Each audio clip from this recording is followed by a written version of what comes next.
अब सुने अन्नपूर्णा माता की कहानी। जैसे कि हम सभी जानते हैं कि हिंदू पौराणिक कथाओं में भोजन को पवित्र माना जाता है और इसे खाने से पहले पूजा की जाती है। जो व्यक्ति भोजन के मूल्यों को पहचानता है वो जीवन में आगे बढ़ता है। भोजन दान, जिसे अन्न दान के रूप में जाना जाता है, हिंदू धर्म में बहुत पूजनीय है। माता अन्नपूर्णा को अन्न की देवी माना जाता है। अन्नपूर्णा शब्द संस्कृत से लिया गया है, जिसका अर्थ है भोजन और पोषण का दाता। अन्न का अर्थ है भोजन और अर्थ है भरा हुआ, यह परिपूर्ण। इसलिए अन्नपूर्णा का अर्थ भोजन से भरा हुआ होता है।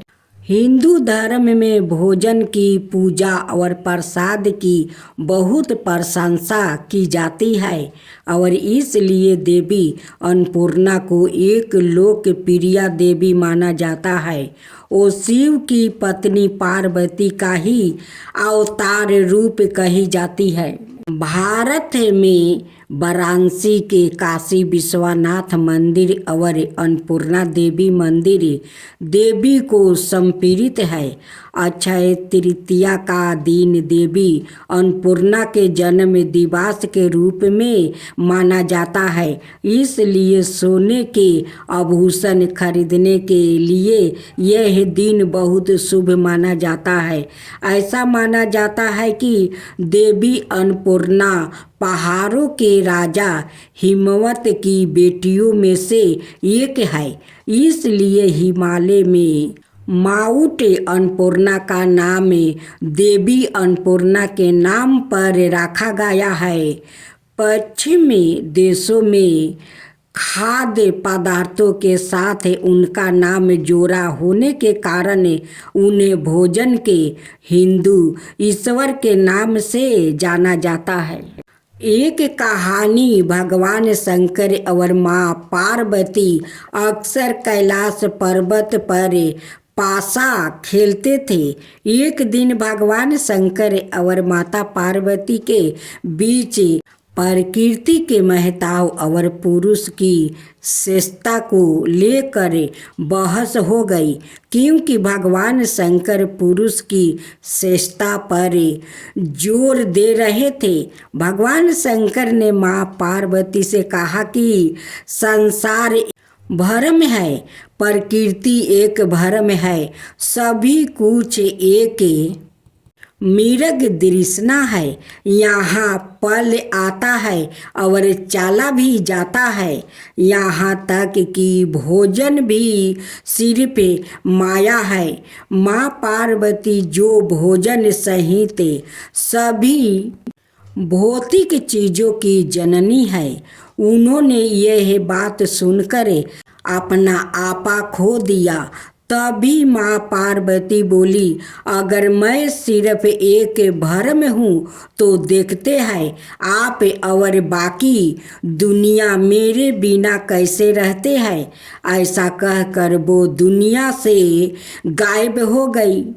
उनके लापता होने से ब्रह्मांड में हाहाकार मच गया, समय स्थिर हो गया, ऋतु परिवर्तन रुक सा गया, धरती बंजर हो गया और भयानक सूखा पड़ने लगा।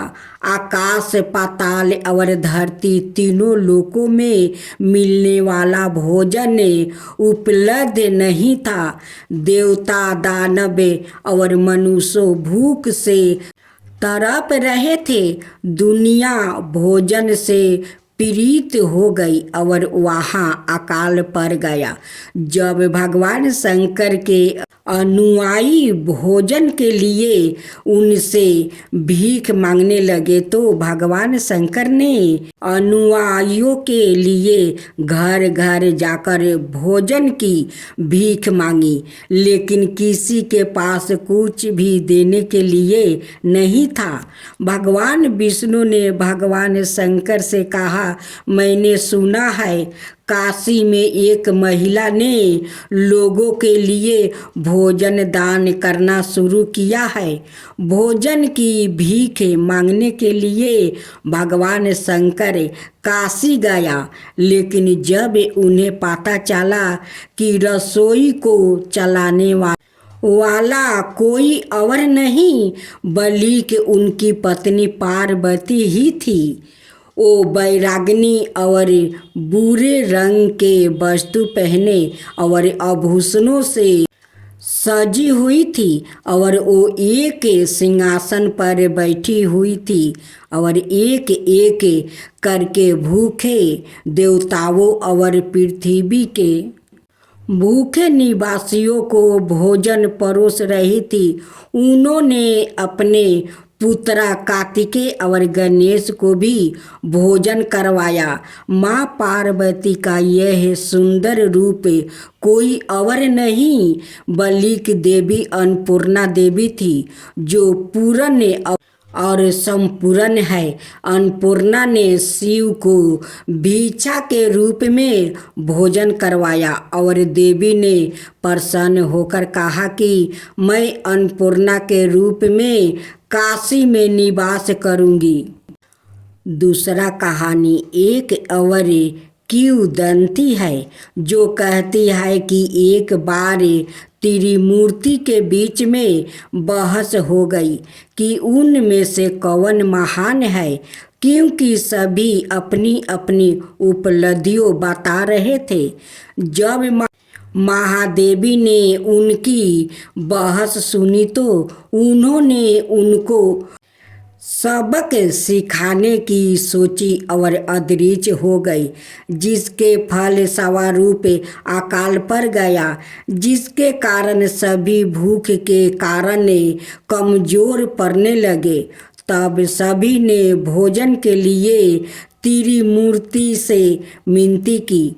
तब भगवान विष्णु ने भगवान शंकर से कहा, आपने सही कहा था। देवी के अदृश्य होने के साथ ही ब्रह्मांड कमजोर होने लगा। मैंने काशी में एक देवी के बारे में सुना है जिसने लोगों के खाने के लिए भोजन बांटना शुरू किया है। तभी भगवान शंकर समझ गए कि वो देवी कोई और नहीं बल्कि माँ जगदम्बा है और भगवान शंकर भिक्षुक का भेष धारण कर काशी पहुँचे और देवताओं के लिए भोजन मांगते हुए अपना कटोरा प्रस्तुत किया और कहा, अब मुझे एहसास हुआ है कि वैदिक संसार आत्मा की तरह एक भ्रम के रूप में खारिज नहीं किया जा सकता है। पार्वती मुस्कुराई और भगवान शंकर को अपने हाथों से खिलाया। तब से पार्वती को अन्नपूर्णा देवी, भोजन की देवी के रूप में पूजा जाता है। देवी खुशी हुई क्योंकि अब देवता सबके सीख चुके थे और खुश होकर देवी ने कहा, मैं अन्नपूर्णा के रूप में काशी में रहूंगी। धार्मिक ग्रंथों में अन्नपूर्णा की प्रतिमा का वर्णन एक युवा देवी के रूप में किया गया है, जिसमें 3 आँखें, 4 हाथें, चेहरे पर लाल रंग है। नीचे वाले बाएं हाथ में स्वादिष्ट दलिया से भरा एक बर्तन पकड़े हुए खिलाया गया है और विभिन्न प्रकार के गहने से सुसज्जित है। दर्शाया गया है वो एक सिंहासन पर बैठी है जिसके ऊपर चंद्रमा जरित है कुछ चित्रा में शिव को एक भिक्षुक के रूप में भीख मांगते हुए दिखाया गया है। अब सुने धरती माता की कहानी। एक माँ थी, उसके एक बेटी एक बेटा। दोनों छोटे छोटे थे। माँ गरीब थी, वो मजदूरी करके अपना गुजारा चलाती थी। धीरे धीरे बच्चे बड़े होने लगे। बेटी शादी के योग्य होने लगी। माँ बूढ़ी हो गई। माँ ने बेटे से कहा, बेटा तेरी बहन बड़ी हो गई है, अतः तुम्हारे जैसा घर बार देख कर उसकी शादी कर देना चाहिए। ऐसा कहकर माँ तो कुछ दिनों में मर गई। भाई गांव गांव घूमा, लेकिन बहन के योग्य कोई वर नहीं मिला। वहाँ घूम घूम कर थक गया। बैठे बैठे उसने सोचा कि मैं ही इससे शादी कर लूँ। ऐसा सोचकर वो चुनरी और सामान लाया। बहन ने कहा, यह सब सामान क्यों लाया है? भाई बोला, तेरी शादी है। मोहल्लों वालों ने बहन से कहा कि तुम्हारा भाई ही तुमसे शादी कर रहा है। बहन ने भाई से पूछा, मेरी शादी किससे कर रहे हो? भाई कुछ नहीं बोला तो बहन समझ गई। उसने एक लोटा लिया और चुनरी ली। चप्पल पहन कर जंगल में रवाना हुई। गाय के ग्वालों ने पूछा, वन में क्यों जा रही हो? वो कुछ नहीं बोली। वन में जाकर धरती माँ को पुकारने लगी। बोली, हे माँ, तू ही मेरी लाज रखना, नहीं तो अन्याय हो जाएगा। मैं क्या करूं? मुझे अपनी गोद में ले लो, नहीं तो यहाँ पर मर जाऊंगी। धरती माँ फटी तो बहन ने एक तरफ लोटा, चुनरी, चप्पल रख दिया और वो धरती में जाने लगी। इतने में दौड़ता हुआ भाई वन में आया और ग्वाला से पूछा कि उसकी बहन किस तरफ गई है। ग्वालों ने कहा, तेरी बहन उधर गई है। वो बहन बहन पुकारता हुआ दौड़ा तो बहन धरती माँ के अंदर समा रही थी। थोड़ा बाल बाहर देख रहा था। उसने बहन के बाल मुट्ठी में पकड़े और रोने लगा। बहन, तू सत्य के लिए धरती माँ की गोद में समा गई। मेरी बुद्धि भ्रष्ट हो गई थी। माँ का वचन निभाने के लिए मेरे जैसा कोई वर नहीं मिला, इसलिए ऐसा विचार आया। पर धरती माँ ने सत्य के लिए बेटी को अपने गोद में समा लिया। जो बाल बाहर थे वो दूबा हो गई। इसलिए औरत कहानी सुनती है और लोटा, चप्पल, चुनरी एक बर्तन में हरे मूंग, एक लड्डू कुंवारी कन्या को देगी। उसको धरती माता सुखी रखेगी। अब सुने धरती माता की कहानी। धरती माता एक ब्राह्मणी थी। वो बहुत धार्मिक महिला थी। सभी ग्रामवासियों उसका बहुत सम्मान करते थे। कोई भी उसकी शरण में आता वो सबकी मदद किया करती थी। मन ही मन भगवान का स्मरण किया करती थी। भगवान की सेवा पूजा, वो जरूरतमंदों की सेवा ही उसका परम धर्म था। एक दिन ब्राह्मणी मर कर भगवान के घर गई वहाँ जाकर बोली, मुझे बैकुंठ का रास्ता बता दो। स्वर्ग से एक दूत आया और बोला, ब्राह्मणी आपको क्या चाहिए? वो बोली, मुझे बैकुंठ का रास्ता बता दो। आगे आगे दूत और पीछे ब्राह्मणी मंदिर तक गए। ब्राह्मणी बहुत धार्मिक महिला थी। उसने बहुत दान पुण्य कर रखा था। उसे विश्वास था कि उसके लिए बैकुंठ का रास्ता अवश्य खुल जाएगा। ब्राह्मणी ने वहाँ जाकर देखा, वहाँ 12 सा मंदिर, सोने का सिंहासन, हीरे मोती से जड़ित छतरी थी। चित्रगुप्त जी अनाए सभा में बैठे साक्षात इंद्र के सामने शोभा पा रहे थे और अनाए नीति से अपना राज्य संभाल रहे थे। यमराज जी सबको कर्म अनुसार दंड दे रहे थे। ब्राह्मणी ने जाकर प्रणाम किया और बोली, मुझे बैकुंठ जाना है। चित्रगुप्त ने लेखा सुनाया और कहा कि ब्राह्मणी, तुमने सब धर्म किया परंतु धरती माता की कहानी नहीं सुनी, इसलिए तुम्हारे सिर पर धरती माता का कर्ज है। बैकुंठ में कैसे जाओगी? ब्राह्मणी बोली, धरती माता की कहानी के क्या नियम है? चित्रगुप्त जी बोले, कोई 1 साल, कोई 6 महीने, कोई 7 दिन ही सुने, पर धरती माता की कहानी अवश्य सुने, फिर उसका उद्यापन कर दे। धरती माता की कहानी सुनने से जानने अनजाने किए गए पापों कर्मों को धरती माता हर लेती है।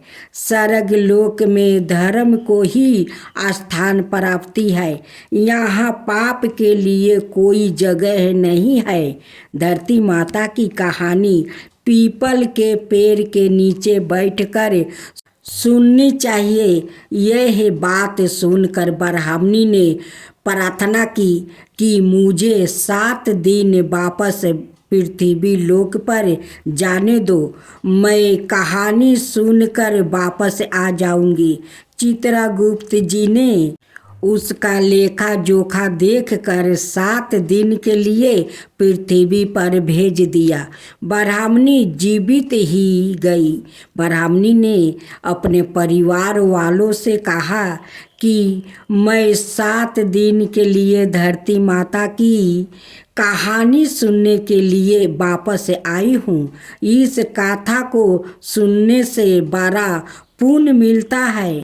उसने पीपल के पेड़ के नीचे बैठकर परिवार के साथ 7 दिन तक धरती माता की कथा सुनी। 7 दिन पूरे होने पर वापस धर्मराज जी का बुलावा आया और ब्राह्मणी को बैकुंठ में श्री हरि के चरणों में स्थान प्राप्ति हुआ। जो कोई भी प्राणी धरती माता की कहानी सुनता है, मृत्यु के समय सभी पाप कर्म धरती माता हर लेती है। वो प्राणी को बैकुंठ में स्थान प्राप्ति होता है। धरती माता की जय हो। धरती माता की सदा ही जय हो। जय बोलो धरती माता की, जय बोलो। धरती माता की कथा, धरती माता की कहानी। अब सुने माँ लक्ष्मी की कहानी। एक गांव में एक साहूकार रहता था। साहूकार के एक बेटी थी। वो हर रोज पीपल सींचने जाती है। पीपल के वृक्ष में से लक्ष्मी जी प्रकट होती है और चली जाती है। एक दिन लक्ष्मी जी ने साहूकार की बेटी से कहा, तू मेरी सहेली बन जा। तब लड़की ने कहा कि मैं अपने माता पिता से पूछ कर आऊँगी। साहूकार की बेटी ने घर जाकर अपने पिता को सारी बातें कह दी। तब उसके पिताजी बोले, वो तो लक्ष्मी जी है, अपने को और क्या चाहिए, तू लक्ष्मी जी की सहेली बन जा। दूसरे दिन वो लड़की फिर गई। तब लक्ष्मी जी पीपल के पेड़ से निकल कर आई और कहा, सहेली बन जा। तो लड़की ने कहा, बन जाऊंगी, और दोनों सहेली बन गई। लक्ष्मी जी ने उसको खाने का न्योता दिया। घर आकर लड़की ने माँ बाप को कहा कि मेरी सहेली ने मुझे खाने का न्योता दिया है। तब बाप ने कहा कि सहेली के जिमाने जाइयो, पर घर को संभाल कर जाना। तब वो लक्ष्मी जी के यहाँ जिमाने गई तो लक्ष्मी जी ने उसे साल 2 साला ओढ़ने के लिए दिया, रुपये दिया, सोने की चांदी, सोने की थाली में 36 प्रकार का भोजन करवा दिया। जिम कर जब वो जाने लगी तो लक्ष्मी जी ने पल्लू पकड़ लिया और कहा कि मैं भी तेरे घर जिमाने जाऊंगी। तो उसने कहा, आ जाओ। वो घर जाकर चुपचाप बैठ गई। तब बाप ने पूछा कि बेटी, सहेली के यहाँ जिम कर आ गई और तू उदास क्यों बैठी है? तो उसने कहा, पिताजी, मेरे को लक्ष्मी जी ने इतना दिया, अनेक प्रकार के भोजन करवाया, परंतु मैं कैसे जिमाऊंगी? अपने घर में तो कुछ भी नहीं है। तब उसके पिता ने कहा कि गोबर मिट्टी से चौका लगाकर घर की सफाई कर ले। 4 मुख वाला दिया जलाकर लक्ष्मी जी का नाम लेकर रसोई में बैठ जाना। लड़की सफाई करके लड्डू लेकर बैठ गई। उसी समय एक रानी नहा रही थी। उसका 9 लाखा हार चील उठा कर ले गई और उसके घर वहाँ 9 लाखा हार डाल गई और उसका लड्डू ले गई।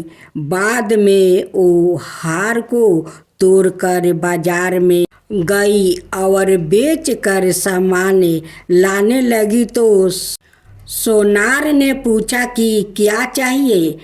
तब उसने कहा कि सोने चांदी की सोने का थाल साल 2 साला दे दे, मोहर दे और समग्रही दे, 36 प्रकार का भोजन हो जाए, इतना सामान दे। सारी चीजें लेकर बहुत तैयारी करी और रसोई बनाई।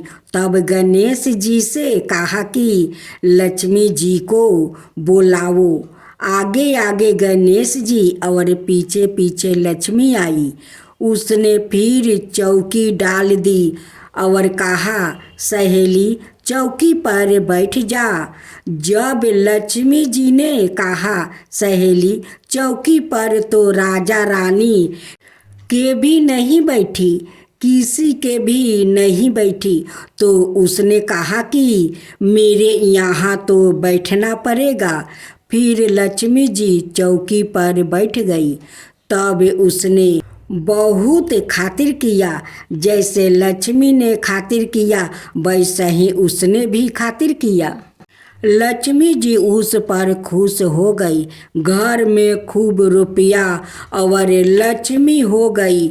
साहूकार की बेटी ने कहा, मैं अभी आ रही हूँ, तुम यही बैठी रहना। और वो चली गई। लक्ष्मी जी गई नहीं और चौकी पर बैठी रही। उसको बहुत दौलत दी। हे लक्ष्मी जी, जैसा तुमने साहूकार की बेटी को दिया वैसा ही सबको देना।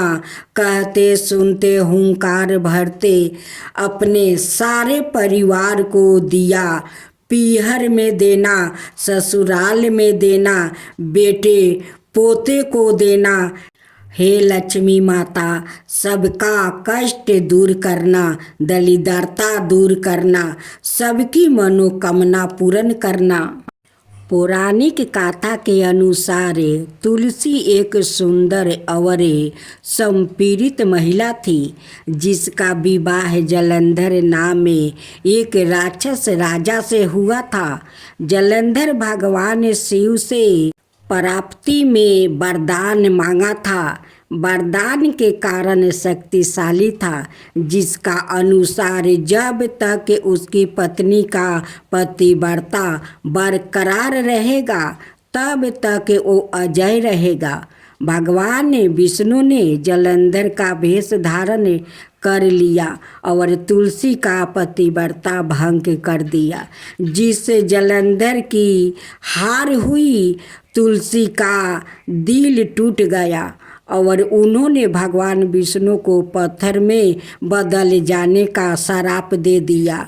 भगवान विष्णु ने तुलसी के श्राप को स्वीकार कर लिया और खुद को शालिग्राम पत्थर में बदल लिया, जिससे हिंदू अनुष्ठानों में भगवान विष्णु को प्रतीक के रूप में इस्तेमाल किया जाता है।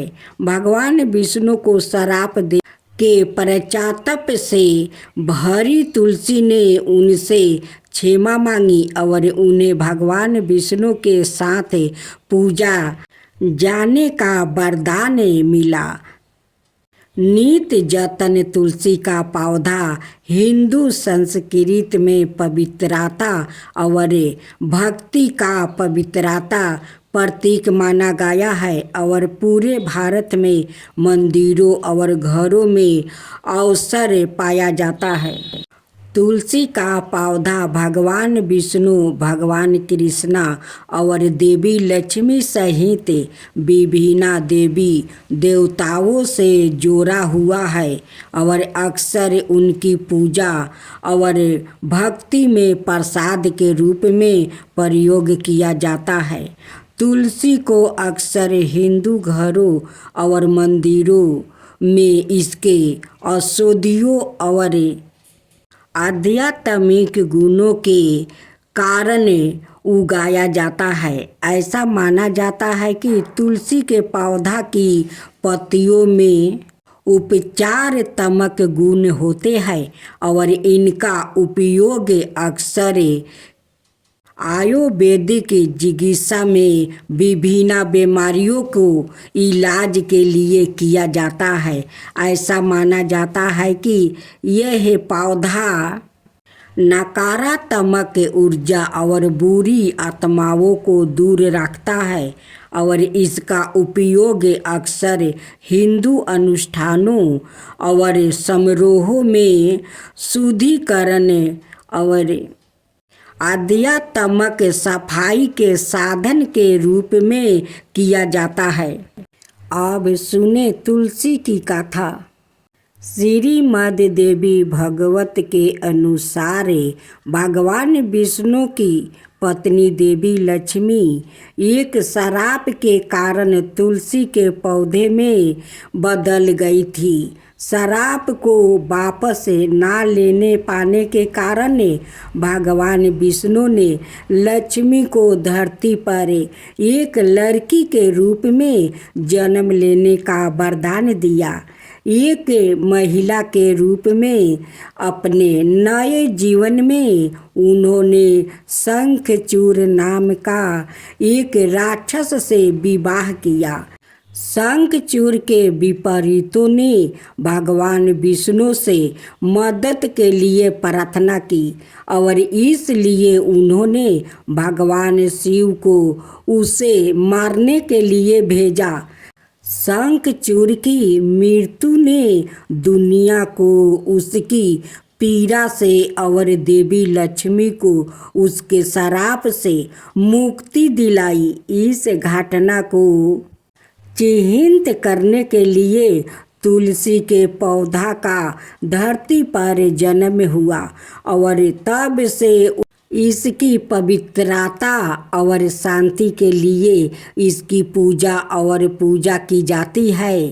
कई पूजाओं में तुलसी के पत्ते चढ़ाए जाते हैं।